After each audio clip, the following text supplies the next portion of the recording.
സ്വകാര്യ സർവകലാശാല ബില്ലിനെ ചുറ്റിപ്പറ്റിയാണ് കേരള രാഷ്ട്രീയത്തിലെ പുതിയ ചർച്ചകൾ. വിഷയത്തിൽ പരസ്യ പ്രതികരണവുമായി ഇന്ന് മുഖ്യമന്ത്രിയും വിദ്യാഭ്യാസ മന്ത്രിയും നേരിട്ടെത്തി. സാമൂഹ്യനീതി ഉറപ്പാക്കിയാകും സർവകലാശാലകളെന്ന് മുഖ്യമന്ത്രി വ്യക്തമാക്കി. പൊതുസംവരണം ഉണ്ടാകുമെന്നും സാമൂഹ്യനീതി പ്രതിഫലിക്കുമെന്നും പിണറായി വിജയൻ പറഞ്ഞു. അത് അനുവദിക്കുന്നതാണ് നല്ലത് എന്ന നിലപാട് ഞങ്ങൾ എടുത്തു. അനുവദിക്കുമ്പോൾ കേരളത്തിൻ്റെതായ പ്രത്യേകതകൾ സൂക്ഷിക്കണം.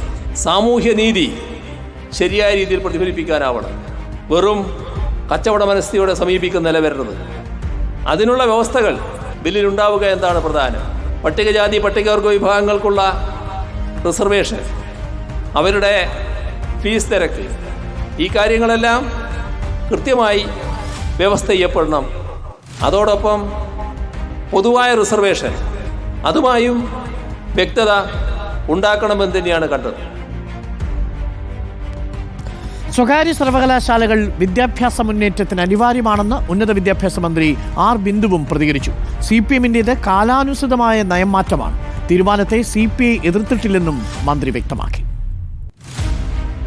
അവിടെ പല കാര്യങ്ങളിലും നമുക്ക് ഒരു ജനത എന്നുള്ള നിലയിൽ പിടിച്ചു നിൽക്കണമെന്നുണ്ടെങ്കിൽ കാലാനുസൃതമായ മാറ്റങ്ങളിലൂടെ പോയേ തീരും. സ്വകാര്യ സർവകലാശാലകൾ കേരളത്തിൽ ആരംഭിക്കുമ്പോൾ വളരെ കൃത്യമായ സാമൂഹ്യ നിയന്ത്രണങ്ങൾ ഉറപ്പാക്കിക്കൊണ്ടാണ് നമ്മൾ ആ ബില്ല് തയ്യാറാക്കിയിട്ടുള്ളത്. മറ്റ് സംസ്ഥാനങ്ങളിൽ നിന്ന് വ്യത്യസ്തമായി കുറേ കൂടെ സാമൂഹ്യ നിയന്ത്രണമുള്ള സംവിധാനമായി തന്നെയാണ് കേരളത്തിലെ സ്വകാര്യ സർവകലാശാലകൾ പ്രവർത്തിക്കുക.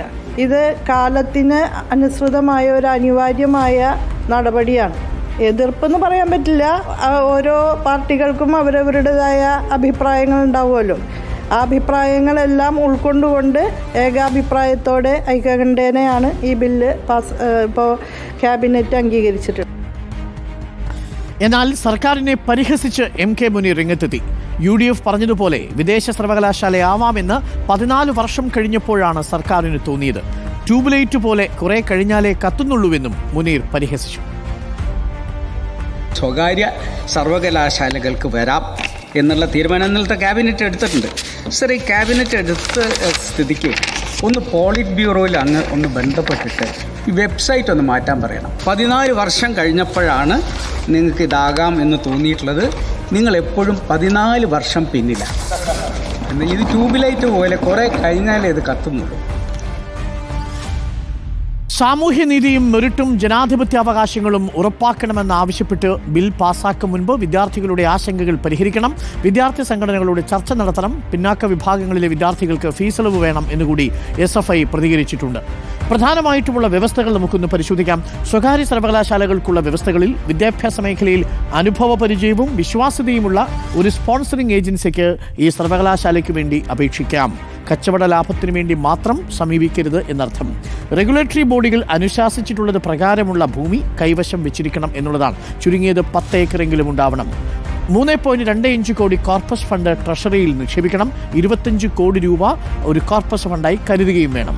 മൾട്ടി ക്യാമ്പസ് യൂണിവേഴ്സിറ്റിയായി ആരംഭിക്കുകയാണെങ്കിൽ ആസ്ഥാന മന്ദിരം കുറഞ്ഞത് 10 ഏക്കറിൽ ഉണ്ടാവണം. നിയമനങ്ങളിൽ UGCയുടെയും സംസ്ഥാന സർക്കാരിൻ്റെയും നിർദ്ദേശങ്ങളും ചട്ടങ്ങളും പാലിക്കേണ്ടി വരും.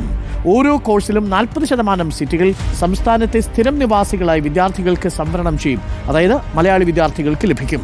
നിലവിലുള്ള സംവരണ സംവിധാനം ബാധകമാക്കേണ്ടതാണ് എന്നിങ്ങനെയാണ് പ്രധാനമായിട്ടും ബില്ലിലെ വ്യവസ്ഥകൾ.